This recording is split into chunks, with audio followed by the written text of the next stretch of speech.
La idea de que la velocidad de la luz es un límite absoluto está profundamente arraigada en nuestra comprensión del universo. Desde principios del siglo XX, aprendimos que nada con masa puede acelerarse hasta alcanzar esa velocidad, y mucho menos superarla. No se trata de una limitación tecnológica, sino de una propiedad fundamental del espacio y del tiempo. Sin embargo, cuando los físicos hablan de rodear o eludir la velocidad de la luz, no están diciendo que una nave, una partícula o una señal simplemente vaya más rápido que un rayo de luz en el vacío. Están señalando algo mucho más sutil y, al mismo tiempo, más profundo. Para entenderlo, primero debemos separar dos ideas que suelen confundirse. Una cosa es moverse a través del espacio.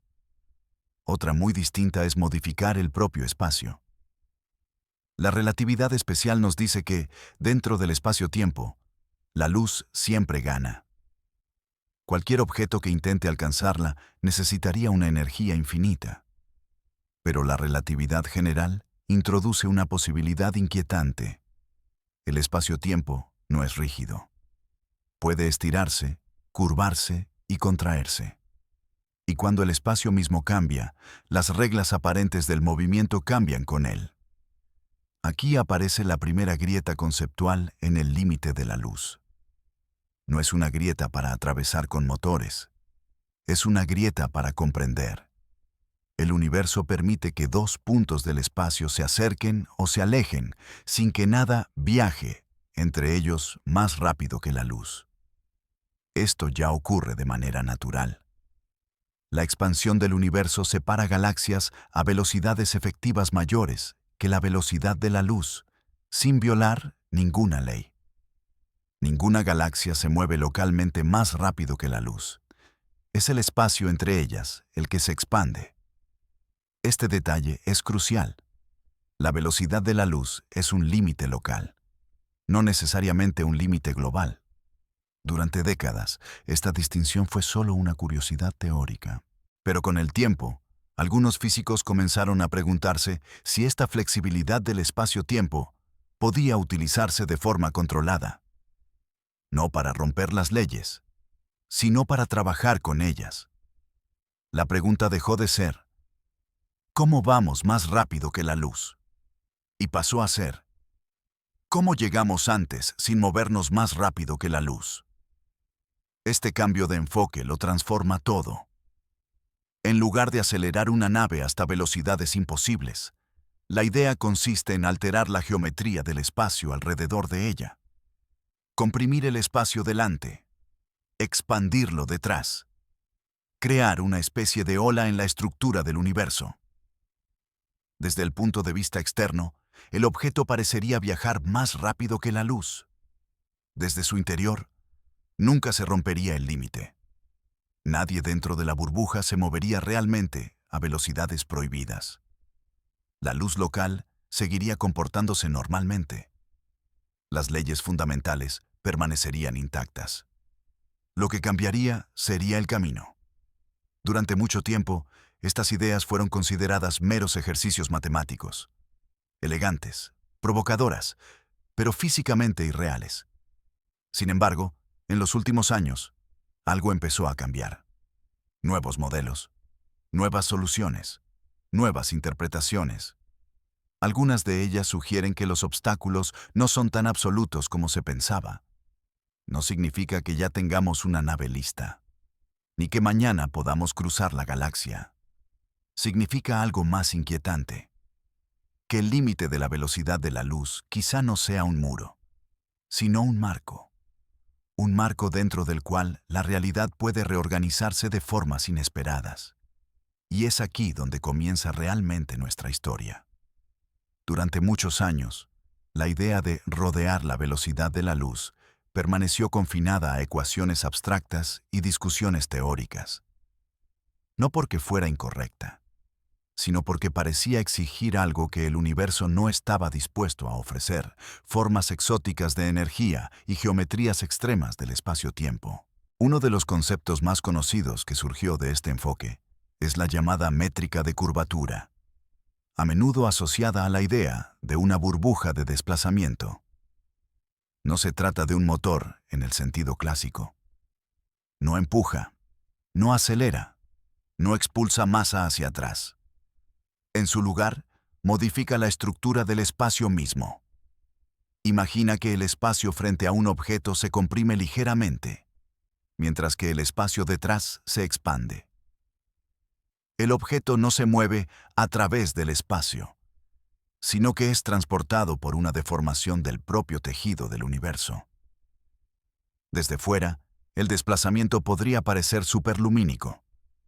Desde dentro, todo permanece tranquilo, lento y perfectamente legal. Durante décadas, este tipo de soluciones se consideraron puramente matemáticas. Elegantes, sí, pero imposibles en la práctica. El principal obstáculo era siempre el mismo: la energía. Para crear este tipo de curvaturas, los modelos iniciales requerían cantidades absurdas de energía negativa. No solo enormes, sino de un tipo que no sabemos producir ni controlar. Energía con propiedades opuestas a las de la materia ordinaria. Algo que, en la física cotidiana, simplemente no existe en cantidades macroscópicas. Esto llevó a una conclusión cómoda, interesante, pero irreal. Sin embargo, la física rara vez se detiene en una conclusión cómoda. Con el tiempo, comenzaron a aparecer nuevas interpretaciones, ajustes matemáticos, reformulaciones del problema.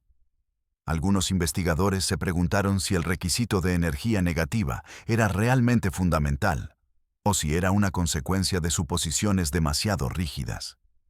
Y aquí ocurrió algo sutil. Al relajar ciertas condiciones, al permitir configuraciones más complejas y menos simétricas, las ecuaciones comenzaron a ofrecer resultados distintos. No soluciones mágicas, no atajos sencillos, pero sí indicios de que el muro no era tan sólido como parecía. La cantidad de energía necesaria empezó a reducirse. Las regiones de energía exótica se volvieron más pequeñas. Las geometrías se hicieron más locales, más refinadas. Nada de esto convierte la idea en algo práctico, pero cambia su estatus. Pasa de ser imposible a ser no descartado. Este cambio es profundo. En ciencia, hay una gran diferencia entre algo que viola las leyes y algo que simplemente está fuera de nuestro alcance actual. Lo primero se descarta. Lo segundo permanece esperando. Otro aspecto crucial es la causalidad. Durante mucho tiempo se pensó que cualquier forma de desplazamiento efectivo más rápido que la luz conduciría inevitablemente a paradojas temporales. Viajes al pasado, bucles causales, contradicciones lógicas. Pero al analizar con más cuidado estas geometrías, algunos físicos descubrieron que no todas las configuraciones conducen a tales paradojas. Bajo ciertas condiciones, la estructura causal global del espacio-tiempo puede mantenerse intacta. No se trata de viajar atrás en el tiempo. No se trata de enviar mensajes al pasado. Se trata de reorganizar distancias. La diferencia es sutil, pero esencial. Si el espacio entre dos puntos se acorta, llegar antes no implica violar la causalidad. Implica recorrer un camino distinto.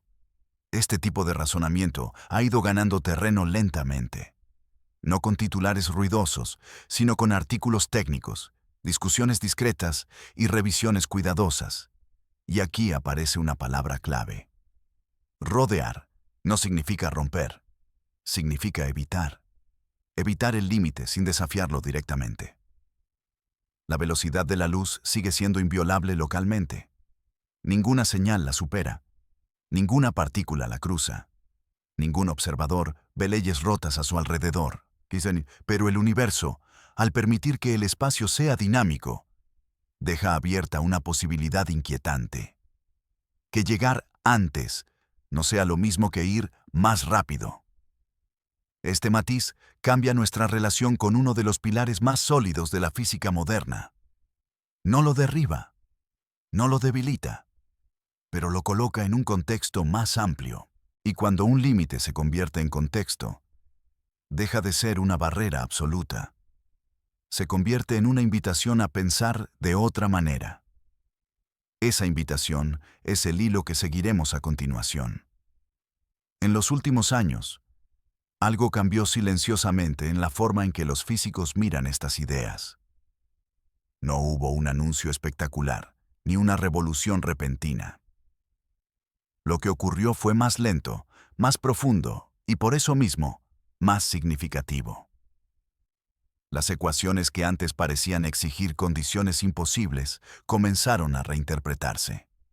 No porque las leyes hubieran cambiado, sino porque nuestra comprensión de ellas se volvió más flexible. Uno de los giros más importantes fue abandonar la obsesión por soluciones perfectas y simétricas.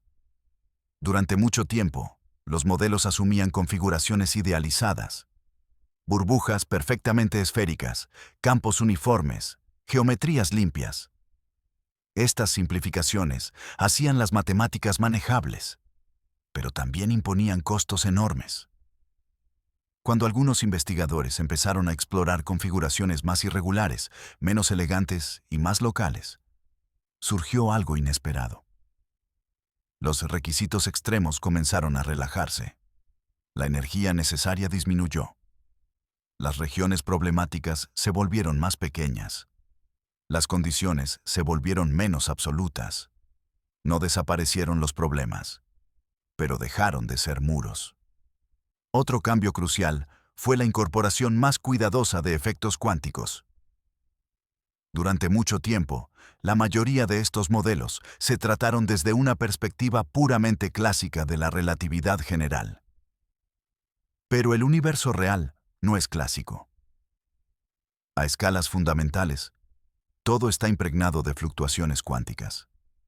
Estas fluctuaciones, normalmente vistas como ruido, comenzaron a considerarse como parte activa de la solución. El vacío cuántico no es vacío. Está lleno de energía, de estructuras efímeras, de posibilidades microscópicas. Algunos modelos sugieren que ciertas distribuciones de energía exótica podrían emerger de manera natural a partir de estos efectos, aunque solo en regiones muy específicas y durante tiempos limitados. Esto no equivale a tener una fuente infinita de energía negativa. Pero sí cambia el panorama. Lo que antes parecía completamente prohibido ahora aparece como extremadamente difícil, pero no necesariamente imposible.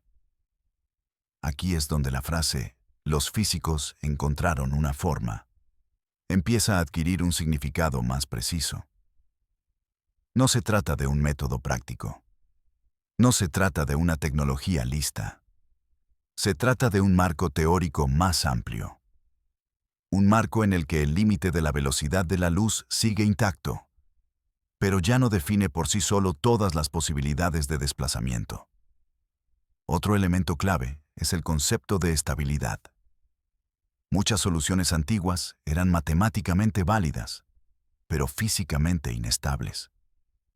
Pequeñas perturbaciones las destruían. Cualquier intento de realizarlas colapsaba inmediatamente. Los modelos más recientes prestan mucha más atención a este aspecto. No buscan atajos extremos, sino configuraciones que puedan existir sin autodestruirse. Esto implica aceptar desplazamientos modestos, efectos locales, ventanas muy estrechas de posibilidad. Pero incluso una ventana estrecha cambia el paisaje conceptual, porque demuestra que el universo no prohíbe estas ideas por principio, solo las restringe con extrema severidad. Este matiz es fundamental. La física moderna no suele decir nunca. Suele decir, bajo estas condiciones, no. Y cuando las condiciones cambian, incluso ligeramente, el significado cambia con ellas. Aquí es donde muchos titulares se adelantan demasiado. Hablar de superar la velocidad de la luz es engañoso. Hablar de rodearla es más honesto. Pero incluso eso debe entenderse con cuidado. No se está proponiendo una violación. Se está explorando una reorganización. Una reorganización en la que el camino importa más que la velocidad, en la que la geometría importa más que la energía, en la que el espacio deja de ser un fondo pasivo y se convierte en un actor. Este cambio de perspectiva no garantiza nada. No promete viajes interestelares, no asegura aplicaciones futuras, pero hace algo muy importante. Reabre una pregunta que se creía cerrada. Y cuando una pregunta fundamental se reabre, la física avanza. No a saltos, sino a pasos lentos, cuidadosos y profundamente cautelosos. Ese avance silencioso es el que nos lleva al siguiente nivel de esta historia. Cada vez que surge la idea de llegar antes que la luz, aparece una sombra inevitable, la del tiempo. Durante décadas, muchos físicos asumieron que cualquier forma efectiva de desplazamiento más rápido que la luz conduciría, tarde o temprano, a paradojas temporales. Mensajes que llegan antes de ser enviados. Efectos que preceden a sus causas. Universos lógicamente incoherentes. Este temor no es infundado. En la relatividad especial, la simultaneidad depende del observador. Cuando algo parece superlumínico, distintos marcos de referencia pueden ordenar los eventos de manera distinta. Bajo ciertas condiciones, esto abre la puerta a bucles causales. Pero aquí es donde el detalle vuelve a importar. No todas las formas de llegar antes son iguales. No todas implican transmitir información de manera prohibida. No todas rompen la causalidad. La clave está en distinguir entre señales locales y estructuras globales. En los modelos más cuidadosos, ninguna señal viaja localmente más rápido que la luz. Ninguna partícula viola el límite. Ningún observador dentro del sistema ve leyes rotas a su alrededor. La luz sigue siendo el mensajero más rápido posible en cada punto del espacio. Lo que cambia es la relación entre puntos distantes.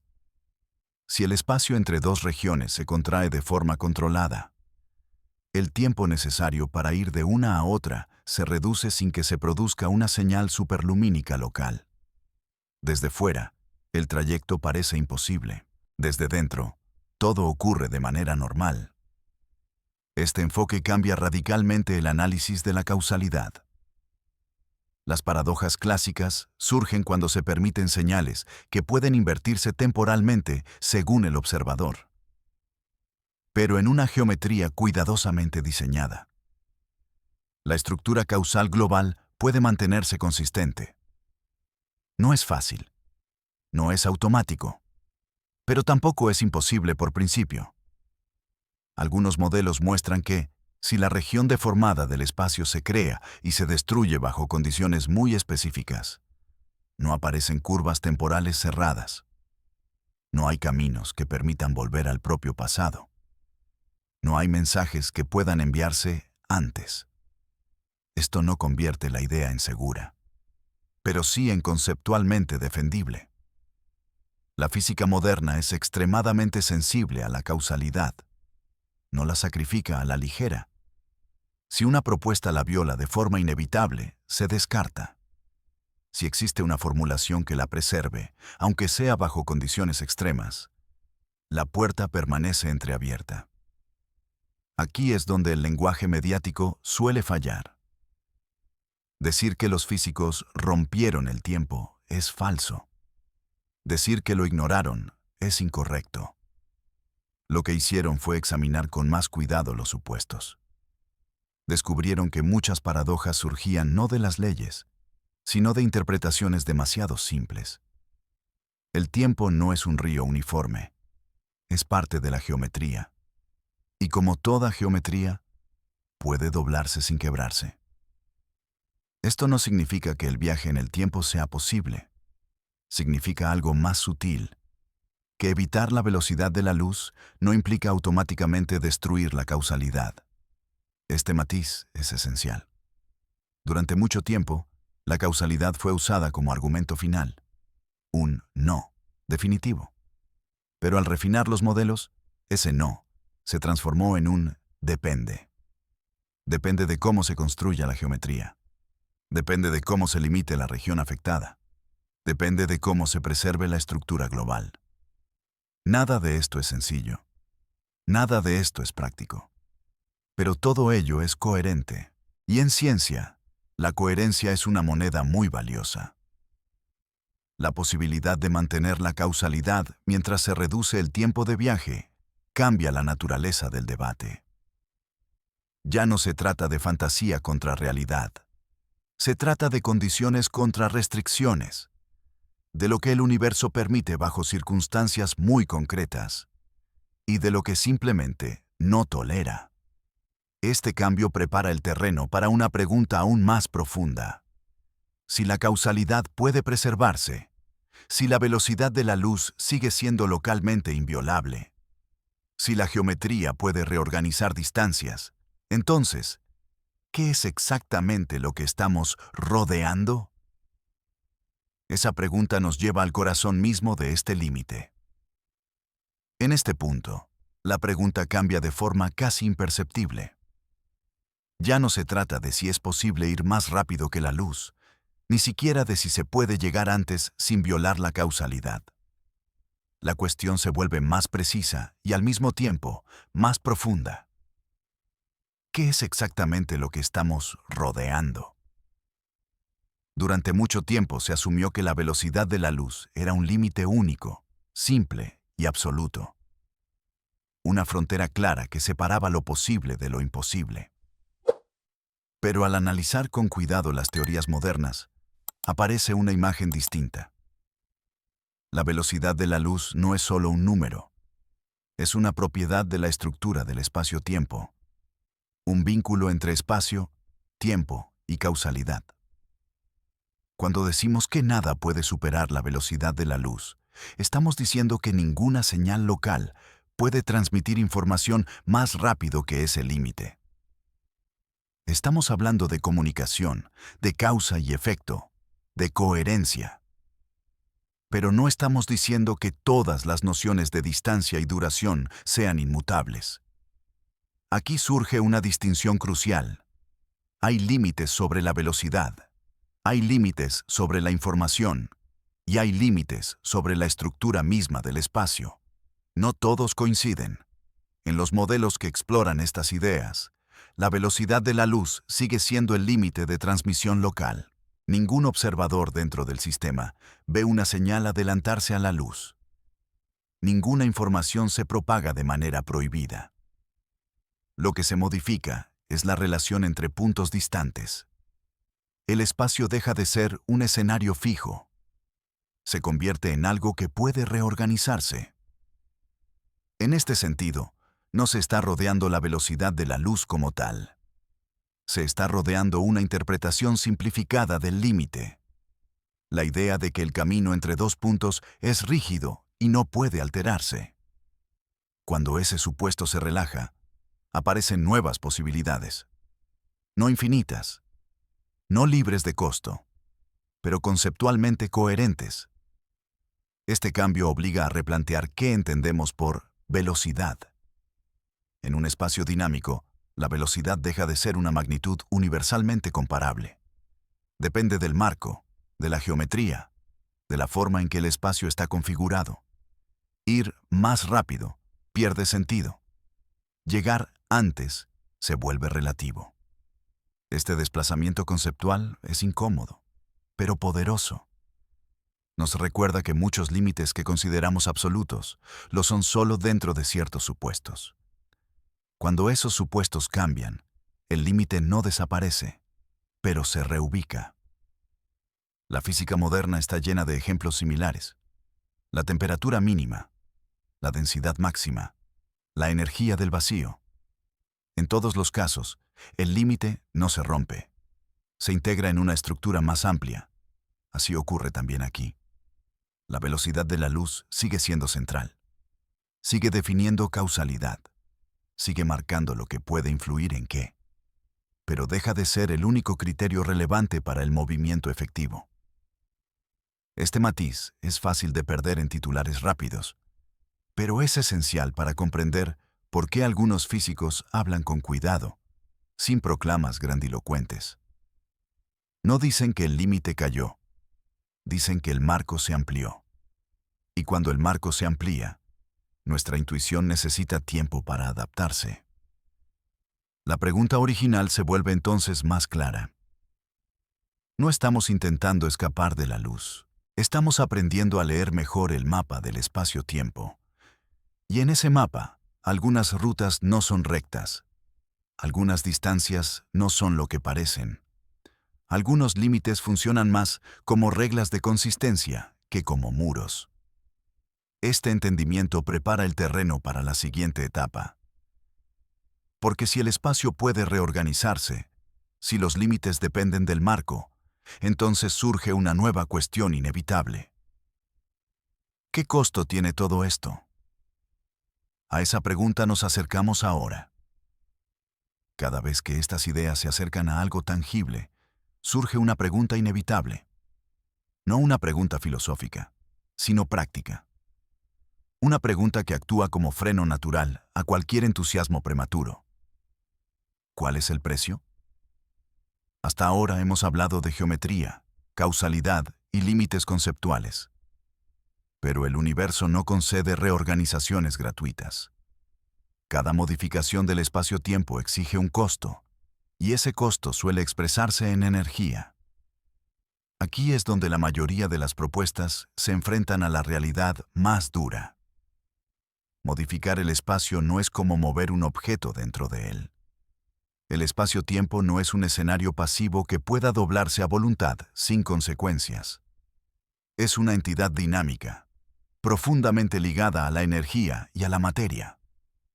Para comprimir el espacio delante y expandirlo detrás, se necesita crear una distribución muy específica de energía. No basta con mucha energía, se necesita la forma correcta. Durante mucho tiempo, los cálculos indicaban cantidades absurdas. Energía comparable a la de estrellas enteras.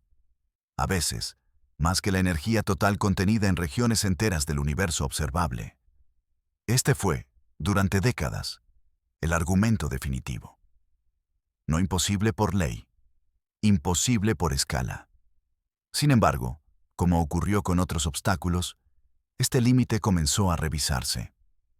Al abandonar configuraciones idealizadas y permitir estructuras más complejas, algunos modelos redujeron drásticamente los requisitos energéticos, no hasta niveles accesibles, pero sí hasta escalas conceptualmente distintas. Pasamos de energía de una galaxia a energía de un planeta, luego a energía de una montaña, luego a valores aún más modestos, aunque todavía fuera de nuestro alcance. Este descenso no es un truco. Es una consecuencia de comprender mejor cómo se distribuye la curvatura. Pero incluso cuando la cantidad total se reduce, aparece otro problema. La estabilidad. Muchas configuraciones energéticamente viables resultan inestables. Pequeñas perturbaciones crecen rápidamente. La geometría colapsa. El sistema se destruye antes de que pueda cumplir su función. La física no perdona la inestabilidad. Por eso, los modelos más recientes buscan compromisos. No velocidades extremas, no burbujas perfectas, sino deformaciones suaves, limitadas y transitorias. Efectos pequeños, ventanas cortas, resultados modestos. Esto puede parecer decepcionante, pero es exactamente así como avanza la ciencia real. No con saltos heroicos, sino con ajustes cautelosos. Otro aspecto crucial es la fuente de energía. No basta con tener energía suficiente. Debe ser accesible, controlable y distribuible con precisión extrema. Las fluctuaciones mínimas pueden arruinar la geometría deseada. Aquí, el vacío cuántico vuelve a aparecer. No como solución mágica, sino como candidato teórico. El vacío contiene energía, Pero extraerla o manipularla sin introducir inestabilidades es un desafío enorme. Nada de esto sugiere que estemos cerca de una aplicación práctica. Lo que sugiere es algo distinto. Que el obstáculo no es conceptual, es ingenieril. Y en ciencia, esa diferencia importa. Un problema conceptual suele ser definitivo. Un problema ingenieril puede permanecer abierto durante siglos. La historia está llena de ejemplos. La electricidad, la aviación, la energía nuclear. Todas parecieron absurdas en su momento. No porque violaran las leyes, sino porque estaban muy lejos de nuestras capacidades. Eso no garantiza nada aquí, pero impide cerrar la puerta. La velocidad de la luz sigue intacta. El costo sigue siendo enorme. La estabilidad sigue siendo frágil. Y aún así, el límite ya no es un nunca absoluto. Es un no todavía, rodeado de advertencias, restricciones y silencios. Este reconocimiento prepara el terreno para una reflexión más amplia. Si el universo permite estas posibilidades solo bajo condiciones extremas, ¿qué nos dice eso sobre su naturaleza? Esa es la pregunta que abordaremos a continuación. Cuando una posibilidad física existe solo bajo condiciones extremas, no es solo un desafío técnico, es una pista, una señal de que el universo está diciendo algo sobre sí mismo.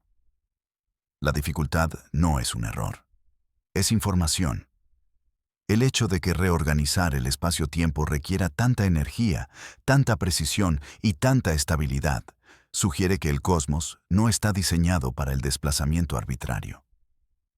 No favorece los atajos, no recompensa la aceleración sin límites, prefiere la coherencia. En la historia de la física, este patrón se repite una y otra vez. Las leyes no prohíben casi nada de forma directa. En su lugar, establecen condiciones tan estrictas que solo ciertos comportamientos resultan viables a gran escala. No existe una ley que prohíba una montaña del tamaño de un planeta. Pero la gravedad la haría colapsar. No existe una ley que prohíba una temperatura infinita. Pero la estructura de la materia lo impide. De la misma manera, no existe una ley que prohíba reorganizar el espacio para llegar antes que la luz. Pero el costo hace que esa posibilidad sea excepcional. Esto nos dice algo profundo. El universo no está optimizado para la velocidad. Está optimizado para la estabilidad. Las estructuras que perduran no son las más rápidas. Son las más equilibradas. Las galaxias no giran al límite. Las estrellas no queman todo su combustible de inmediato. Los sistemas complejos evolucionan lentamente. La velocidad extrema es rara.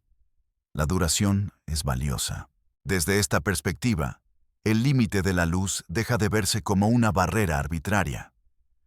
Se convierte en una expresión de esta preferencia profunda por la coherencia temporal. El universo parece proteger la relación entre causa y efecto. Protege la posibilidad de historia. Protege la continuidad. Cuando una idea amenaza con romper esa continuidad, no siempre es prohibida. A veces es simplemente empujada a un rincón donde casi nada puede alcanzarla. Las soluciones que rodean la velocidad de la luz existen, pero viven en ese rincón, en el borde de lo posible, donde cada detalle importa, donde cualquier error se amplifica. Esto no es un fracaso, es un filtro. Un filtro que separa lo que es conceptualmente coherente de lo que es físicamente sostenible. La física moderna ha aprendido a leer estos filtros como mensajes, no como negativas absolutas, sino como indicaciones de prioridad. El universo prioriza estructuras que pueden mantenerse, relaciones que no se rompen, procesos que no se contradicen. La rapidez extrema, cuando existe, es local y breve. La estabilidad, en cambio, es global y persistente. Este equilibrio explica por qué las ideas más radicales suelen aparecer primero como posibilidades matemáticas. El papel de la naturaleza es decidir cuáles pueden sobrevivir. En este sentido, los modelos que rodean la velocidad de la luz no son promesas. Son pruebas. Pruebas de hasta dónde puede estirarse la coherencia sin romperse. Y cada vez que estas pruebas se refinan, aprendemos algo nuevo. No sobre cómo viajar más rápido, sino sobre cómo el universo se mantiene comprensible. Esta comprensión cambia el tono de la pregunta inicial. Ya no preguntamos con impaciencia. Preguntamos con respeto. Porque cada límite no es solo un obstáculo. Es una pista sobre la arquitectura profunda de la realidad. Y es esa arquitectura la que comenzamos a vislumbrar ahora. A medida que estas ideas se filtran fuera de los círculos especializados, chocan inevitablemente con la intuición humana, no porque sean incorrectas, sino porque desafían la forma en que nuestro pensamiento fue moldeado. Nuestra mente está entrenada para imaginar objetos moviéndose en un espacio fijo. Vemos trayectorias, velocidades, aceleraciones. Pensamos en ir más rápido como apretar más el acelerador. En este marco, la velocidad de la luz aparece como una pared infranqueable. Pero las teorías modernas nos piden algo distinto. Nos piden soltar esa imagen. No se trata de correr más. Se trata de cambiar el escenario. Este cambio es profundamente incómodo para la intuición. El espacio deja de ser un fondo pasivo y se convierte en algo activo, maleable, casi vivo. Y cuando el escenario se mueve, nuestras nociones habituales pierden firmeza. Para la imaginación humana, esto resulta difícil de asimilar. Queremos visualizar. Queremos trayectorias claras. Queremos límites simples. Sin embargo, los límites fundamentales rara vez son simples. La física del siglo XX ya nos había dado una advertencia. El tiempo no es absoluto. La simultaneidad depende del observador. La masa y la energía son intercambiables. Cada una de estas ideas parecía absurda antes de ser aceptada. La situación actual es similar. La idea de rodear la velocidad de la luz no pide que creamos en algo imposible. Pide que ampliemos el marco en el que entendemos lo posible. Esto genera una tensión interesante entre lo que las ecuaciones permiten y lo que nuestra imaginación tolera. Muchos rechazos iniciales no provienen de errores matemáticos, sino de incomodidad conceptual. La mente busca certezas claras, y estos modelos ofrecen ambigüedad controlada. No prometen, no garantizan, solo sugieren. Este solo sugerir es frustrante para el deseo humano de respuestas definitivas.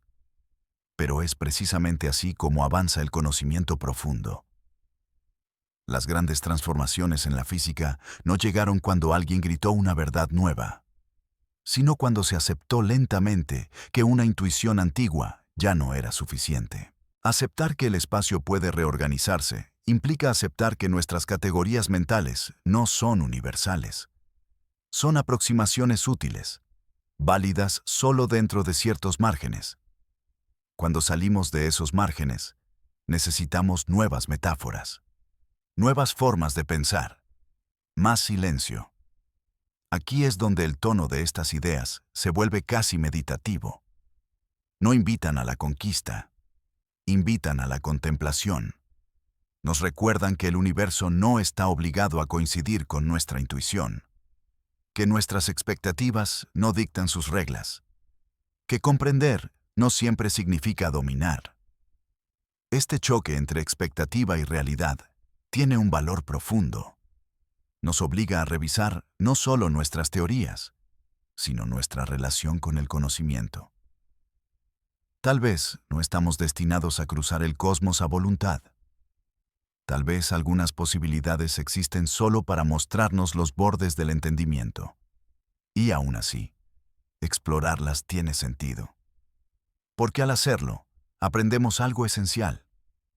no sobre viajes imposibles, sino sobre cómo pensamos, sobre qué esperamos del universo, y sobre la diferencia entre imaginar límites y comprenderlos. Esta reflexión prepara el terreno para la etapa final, una en la que la pregunta deja de ser técnica y se convierte en existencial. Allí nos dirigimos ahora.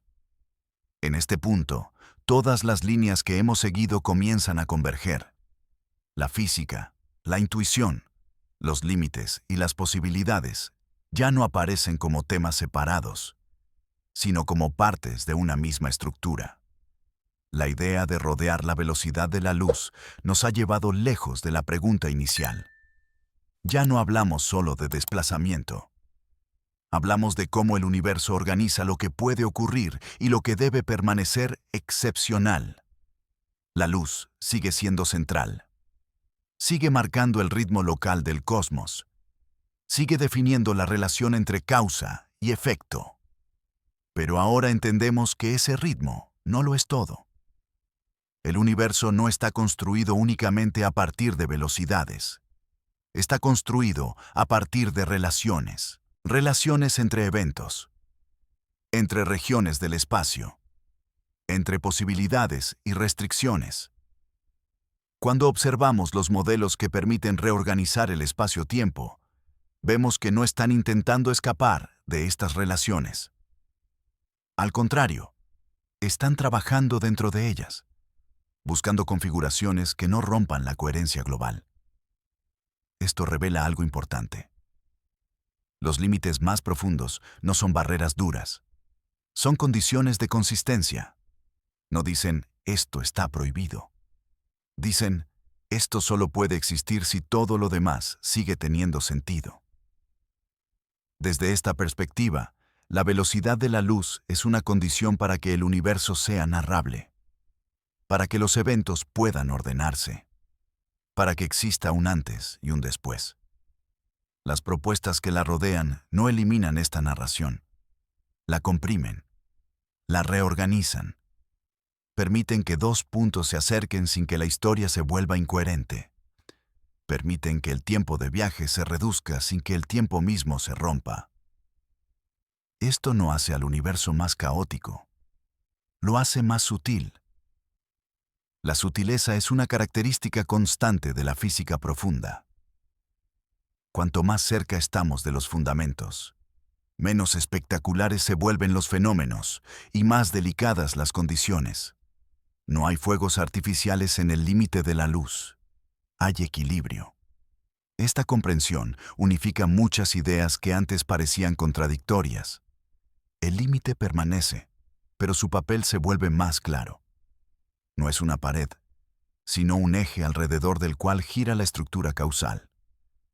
Cuando decimos que algo es posible o imposible, en realidad estamos hablando de compatibilidad con ese eje. Las soluciones extremas existen, pero solo como configuraciones finamente ajustadas, como estados raros, como excepciones cuidadosamente contenidas. Esto no disminuye su importancia.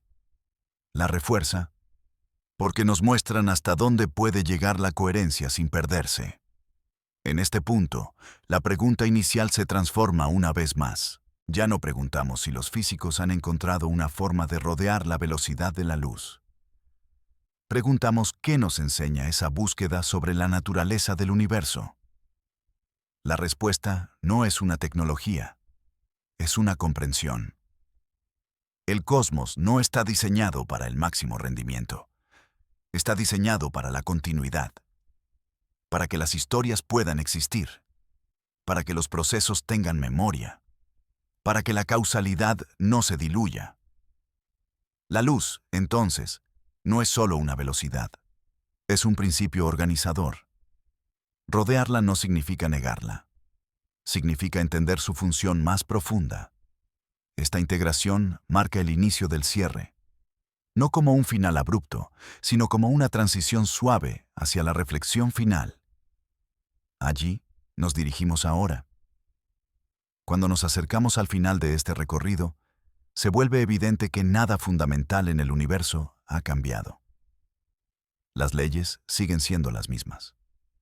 La velocidad de la luz sigue siendo un límite local inviolable. La causalidad continúa organizando los eventos en una secuencia coherente. Lo que ha cambiado es nuestra mirada. Durante mucho tiempo pensamos los límites como muros, como prohibiciones, como líneas finales. Pero a medida que profundizamos, los límites comienzan a parecer otra cosa. Se revelan como puntos de transición, como indicaciones de que un lenguaje ha llegado a su máximo alcance. La velocidad de la luz no nos dice simplemente qué no podemos hacer. Nos dice cómo está construido el universo. Nos dice que la información necesita tiempo, que la influencia no puede propagarse arbitrariamente, que la historia requiere orden. Las propuestas que exploran formas de llegar antes sin violar este límite no desafían estas ideas. Las respetan, las rodean con cuidado. No intentan romper la estructura, intentan trabajar dentro de ella. Esto nos obliga a reconocer algo importante. La física no avanza destruyendo sus propios pilares, avanza refinándolos. Cada vez que parece surgir una excepción, lo que realmente ocurre es una ampliación del marco, una comprensión más precisa de cuándo y cómo se aplica un principio. Así ocurrió con el tiempo absoluto, con el espacio rígido, con la separación entre materia y energía. Ahora ocurre algo similar con la velocidad. No deja de ser central, pero deja de ser simplista. Entendemos que el límite no se refiere a trayectorias globales, sino a procesos locales. Que no prohíbe reorganizar distancias, sino transmitir señales sin mediación. Este matiz no debilita la teoría, la fortalece, porque muestra que los límites profundos no son arbitrarios, son funcionales. Existen para preservar coherencia, no para frustrar curiosidad. En este punto, la pregunta inicial pierde su tono sensacionalista. Ya no suena como una ruptura inminente. Suena como una invitación a comprender. No se ha encontrado un atajo listo para usar. No se ha descubierto una forma de violar la relatividad. No se ha abierto una puerta tecnológica. Lo que se ha encontrado es una región del pensamiento donde la geometría, la causalidad y la energía se entrelazan de manera no intuitiva. Una región que exige paciencia, rigor, humildad. Esta exigencia es parte del mensaje. El universo no se revela a través de atajos. Se revela a través de consistencia. Cuanto más profundas son las ideas, menos espectaculares son sus manifestaciones. No hay explosiones en los fundamentos. Hay equilibrio. Este entendimiento marca un giro. Pasamos de la expectativa de ruptura a la aceptación de estructura. Y en esa aceptación, la física se vuelve más clara, más sobria, más honesta. Este es el punto en el que dejamos de preguntar qué podemos forzar y empezamos a preguntar qué podemos aprender. Ese cambio de actitud nos prepara para los últimos pasos, donde no buscaremos nuevas posibilidades, sino el sentido de las que ya hemos visto. Hacia allí avanzamos. Llegados a este punto, la pregunta ya no se dirige a una tecnología futura ni a una hazaña hipotética. Se dirige al propio universo, a su forma de organizarse, a sus preferencias silenciosas. ¿Por qué existen límites como la velocidad de la luz? No como barreras arbitrarias, sino como rasgos persistentes que aparecen una y otra vez en las leyes fundamentales. La respuesta que empieza a perfilarse no es técnica, es estructural. El universo necesita límites para seguir siendo comprensible. Sin ellos, no habría separación clara entre causa y efecto. No habría historias que pudieran desarrollarse. No habría estabilidad suficiente para que algo persistiera. La velocidad de la luz cumple exactamente esa función. No acelera el cosmos. Lo ordena. Define el ritmo al que la información puede propagarse. Protege la coherencia entre eventos. Evita que el pasado y el futuro se mezclen sin control. Cuando exploramos formas de rodear este límite, lo que realmente hacemos es poner a prueba hasta dónde puede estirarse esa coherencia sin romperse. Y la respuesta del universo es consistente. Permite excepciones geométricas. Permite configuraciones extremas. Pero solo si el orden global se mantiene. Este patrón no es exclusivo de la relatividad. Aparece en toda la física. La energía no puede concentrarse sin límite. La entropía no puede disminuir libremente. La información no puede duplicarse arbitrariamente. Cada uno de estos límites cumple la misma función: mantener un mundo en el que las diferencias tengan sentido. Si todo pudiera ocurrir instantáneamente, nada tendría duración. Si toda influencia fuera inmediata, no habría causalidad. Si todo fuera posible, nada sería significativo. Los límites son lo que permite que algo importe. Desde esta perspectiva, la velocidad de la luz deja de ser un obstáculo frustrante. Se convierte en un principio organizador. Un principio que no prohíbe la curiosidad, pero la canaliza. Las propuestas más audaces no buscan destruir ese principio. Buscan convivir con él. Lo respetan. Lo rodean. Lo integran. Y en ese intento, revelan algo profundo: que el universo no está diseñado para maximizar el acceso, sino para preservar la relación. Relación entre eventos, entre observadores, entre causas y consecuencias. Esto explica por qué las soluciones extremas siempre vienen acompañadas de costos enormes. No son castigos, son señales. Señales de que nos estamos acercando a los bordes de lo que puede sostenerse. La física, en su nivel más profundo, no es una lista de permisos, es una arquitectura. Una arquitectura que equilibra libertad y restricción, posibilidad y coherencia, movimiento y memoria. La velocidad de la luz es uno de sus pilares. Rodearla no implica derribar el edificio. Implica comprender cómo está construido. Esta comprensión cambia el tono final de nuestra exploración. Ya no sentimos urgencia. Sentimos claridad. La pregunta inicial ha cumplido su función. Nos ha llevado hasta un punto donde el límite deja de ser enemigo y se convierte en guía. Desde aquí, solo queda cerrar el círculo. No con respuestas definitivas, sino con una quietud informada. Hacia esa quietud nos dirigimos ahora. A medida que esta exploración se aproxima a su final, el ritmo se desacelera de forma natural. No porque falten ideas, sino porque ya no es necesario empujarlas. Todo lo esencial está presente. Ahora se trata de permitir que se asiente. La 12ª etapa no introduce un concepto nuevo. Introduce silencio.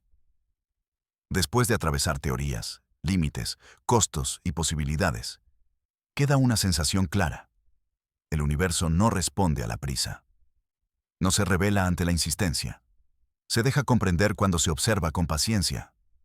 La velocidad de la luz, vista desde esta calma, deja de parecer un obstáculo dramático.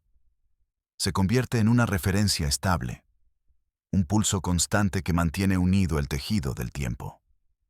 Nada en esta historia sugiere que el cosmos quiera ser conquistado. Todo sugiere que quiere ser coherente.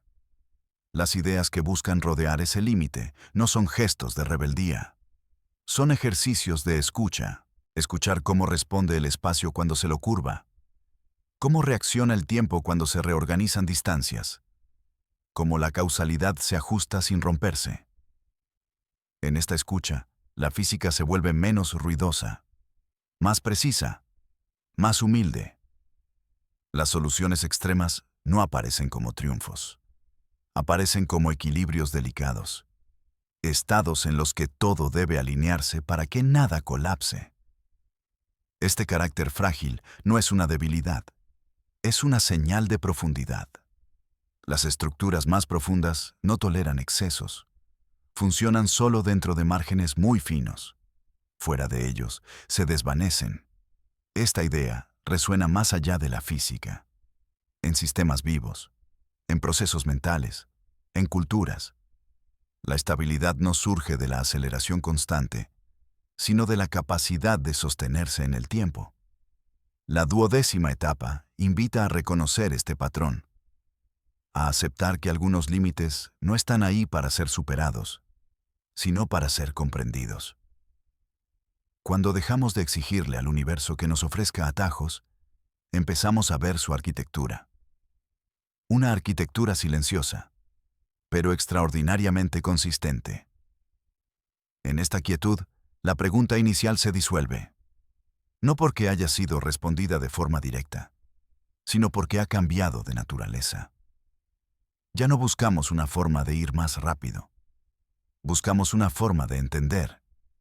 Y ese entendimiento no llega como un dato, sino como una sensación de ajuste, como si las piezas, finalmente, hubieran encontrado su lugar. Este es el espacio mental desde el cual puede emerger el cierre, no como una conclusión abrupta, sino como un eco suave de todo lo que ha sido recorrido. Hacia ese eco avanzamos ahora. Al final de este recorrido, la pregunta que lo inició ya no pesa como un desafío. Se ha vuelto ligera. No porque careciera de importancia, sino porque ha cumplido su función. ¿Encontraron los físicos una forma de rodear la velocidad de la luz? Ahora sabemos que la respuesta no cabe en un sí o un no. La velocidad de la luz sigue siendo inviolable allí donde define lo esencial. Ninguna señal local la supera. Ninguna causa adelanta a su efecto. Ninguna ley se rompe. Y, sin embargo, el universo no es rígido. No es un escenario inmóvil. Es una estructura viva de relaciones. Al explorar cómo el espacio puede reorganizarse, cómo las distancias pueden contraerse, cómo los caminos pueden cambiar sin alterar la coherencia, no hemos descubierto una grieta, sino un principio más profundo. El principio de que los límites no existen para frustrar, sino para dar forma. La luz no es solo una velocidad, es un ritmo, un compás que permite que la realidad se despliegue sin confundirse. Rodearla no significa negarla, significa comprender por qué está ahí. A lo largo de este viaje, hemos visto que cada intento de ir más allá encuentra un costo. Energía inmensa, estabilidad frágil, condiciones extremas. Nada de eso es casual. Es la forma en que el universo protege su coherencia.